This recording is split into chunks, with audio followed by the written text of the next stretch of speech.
Halo Tribuners, salam jumpa di Tribun Ambon hari ini edisi 19 Januari 2022 bersama saya Mesya Marasabesi. Tribuners, sejumlah berita terbaru dari Kota Ambon dan sekitarnya akan kami hadirkan untuk Anda.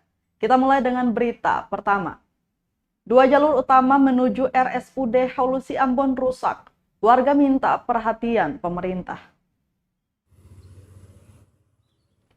2 ruas jalan utama menuju RSUD Dr. Haulusi Ambon rusak dengan kondisi jalan bergelombang, yakni di depan Lorong Coket dan tanjakan depan kantor Kelurahan Benteng, Jalan Dr. Kayadoe Kudamati, Kecamatan Nusaniwe, Kota Ambon. Warga setempat, Ian, meminta perhatian dan perbaikan jalan dari pemerintah. Pasalnya kedua jalur tersebut merupakan akses utama menuju ke rumah sakit milik pemerintah provinsi itu. Sementara itu warga lainnya, Andri, mengatakan sudah beberapa kali terjadi kecelakaan lantaran pengendara sering menghindari jalan bergelombang. Dia berharap pemerintah segera memperbaiki jalan tersebut, mengingat 2 tahun lebih tak terurus. Pantauan tribunambon.com di lokasi. Kedua jalan itu bergelombang, bahkan ukuran tinggi gelombang hingga 10 cm. Pengendara yang lewat kadang memperlambat kendaraan agar tak merusak kendaraan. Namun ada pula yang menghindari gelombang dengan menerobos jalur berlawanan arah.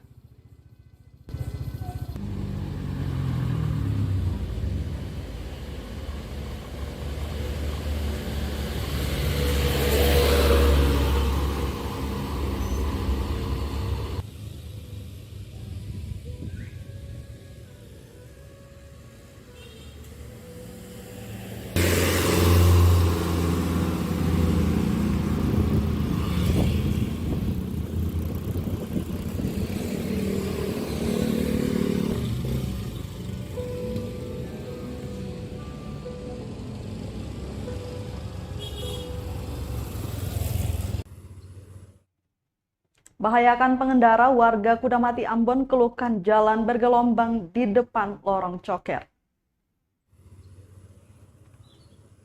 Warga Kudamati, Kecamatan Nusaniwe, Kota Ambon mengeluhkan kondisi jalan bergelombang yang berada tepat di depan Lorong Coker. Pasalnya jalan bergelombang itu dapat membahayakan pengendara dan menghambat mobilitas warga yang hendak ke rumah sakit. Seperti disampaikan salah seorang warga, Andri, mengatakan ruas jalan yang terletak 50 meter dari RSUD Dr. Haulusi Ambon itu beberapa kali terjadi kecelakaan. Lantaran kondisi jalan berlubang memakan satu ruas jalan dan berada dekat dengan tikungan. Dia pun meminta perhatian dan perbaikan jalan pemerintah. Pantauan tribunambon.com di lokasi, ruas jalan bergelombang itu sekitar 7 meter. Tak berlubang, namun bergelombang.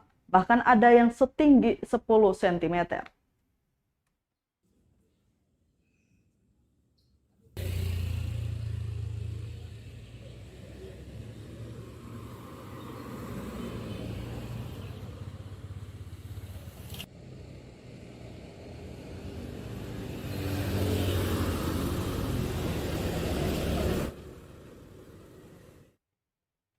Tribuners, bukan dilantik sebagai sekda definitif. Masa kerja Sadlili hanya 3 bulan.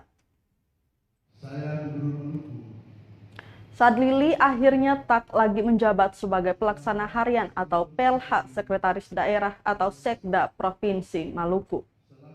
Menariknya, Sadlili juga tidak diangkat sebagai sekda definitif setelah 5 bulan menjadi PLH.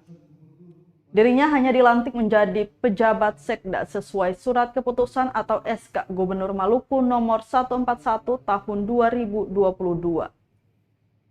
Pengangkatan dari PLH menjadi penjabat pun tertuang pada surat Mendagri nomor 821/149/SC. Dengan begitu, Sadli hanya akan mengisi kekosongan kursi Sekda Maluku selama 3 bulan saja.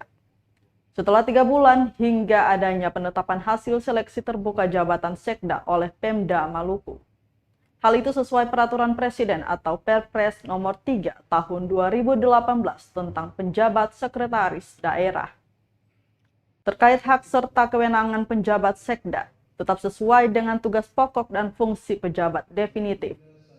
Peralihan jabatan sekda yang hanya sebatas penjabat cukup mengundang pertanyaan sejumlah orang yang hadir.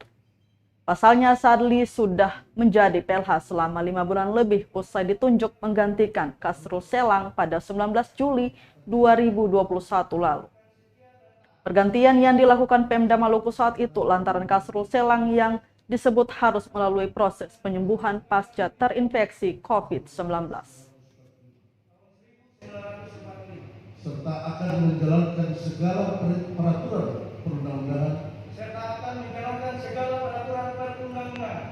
dengan seluruh-seluruhnya demi dharma bakti saya di tingkat provinsi. Selain itu, Sekda adalah juga sekretaris gubernur dalam kedudukan sebagai wakil pemerintahan. Tribuners, 65 pelaku UMKM Maluku yang ikut Baileo Exhibition di Makassar wajib pakai baju cele. 65 pelaku usaha mikro, kecil, dan menengah atau UMKM memastikan diri memamerkan produk lokal yang dihasilkan di ajang Maluku Baileo Exhibition. Maluku Baileo Exhibition itu bakal digelar di Mall Ratu Indah, Makassar, Sulawesi Selatan pada 4 hingga 6 Februari 2022 mendatang. Ketua Dekra Nasda Maluku, Widya Pratiwi, mewajibkan agar seluruh pelaku UMKM harus menggunakan baju cele untuk menguatkan identitas. Dengan menggunakan baju khas Maluku, lanjut dia, akan ikut memperkenalkan budaya negeri raja-raja ke masyarakat luas. Selain itu, para pelaku usaha diingatkan untuk menampilkan packaging yang unik dan menarik untuk menarik minta masyarakat. Istri Gubernur Murad Ismail itu menekankan bahwa para pelaku usaha akan membawa dan memperkenalkan ciri khas dari Maluku dalam produknya, agar para pelaku UMKM bisa tetap kompetitif dan bersaing dengan pelaku usaha dari daerah lain. Mereka juga diminta agar tetap menjaga kebersihan selama mengikuti penggelaran di Kota Daeng, Makassar. Pertama-tama marilah kita panjatkan puji syukur kehadirat Allah Subhanahu wa Ta'ala, Tuhan yang Maha Kuasa, karena atas perkenannya kita bulan depan. Saya tahu teknis dan lain-lainnya sudah saya rasa cukup paham semuanya, Pak Hadi dan dari Dinas Koperasi, PTSP, lalu dinasnya terkait, Ketua Umum IPMI juga. UMKM ini terpilih ya untuk kita memamerkan produk-produk unggulan kita. Kalau bukan sekarang, kapan lagi? Kalau bukan kita sendiri, siapa lagi? Itu prinsip saya ya. Jadi pertama Maluku ya. Kita membawa nama Maluku. Jadi usahakan kita sebaik mungkin. Tidak hanya menjual produk, kita juga harus menunjukkan bahwa kita orang Maluku. Tribuners, kita ke berita terakhir. Bertemu pasukan raider, Tampu Bolon beri pesan ini untuk para istri.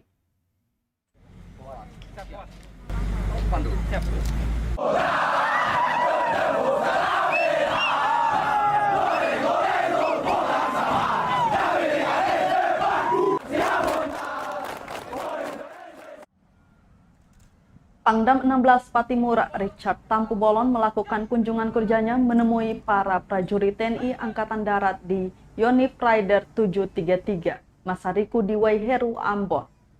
Dalam kunjungannya itu, Tampu Bolon meminta semuanya tetap menjaga nama baik dan citra TNI di mata masyarakat, termasuk para istri prajurit.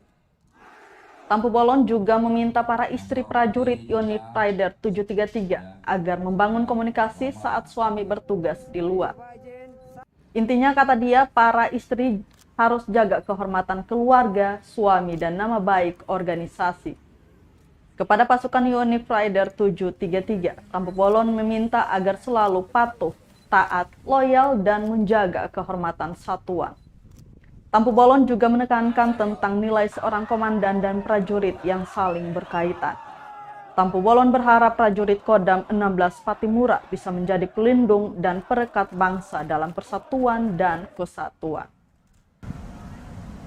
Lapor 500 orang, siap menerima pengarahan.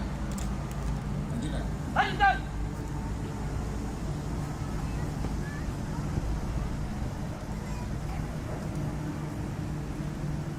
Ya, adiknya kelas berapa nih? Yang saya banggakan, Mas Ariko. Itu Paten. Yang saya hormati juga, ya, saya lama berdinas. Mohon izin Bapak izin. Tribuners, berita tadi sekaligus menutup rangkaian kebersamaan kita di Tribun Ambon hari ini edisi 19 Januari 2022. Mewakili seluruh kru yang bertugas, saya Mesya Marsabesi pamit undur diri. Selamat malam dan sampai jumpa. Amato. Terima kasih sudah nonton. Jangan lupa like, subscribe, dan share ya.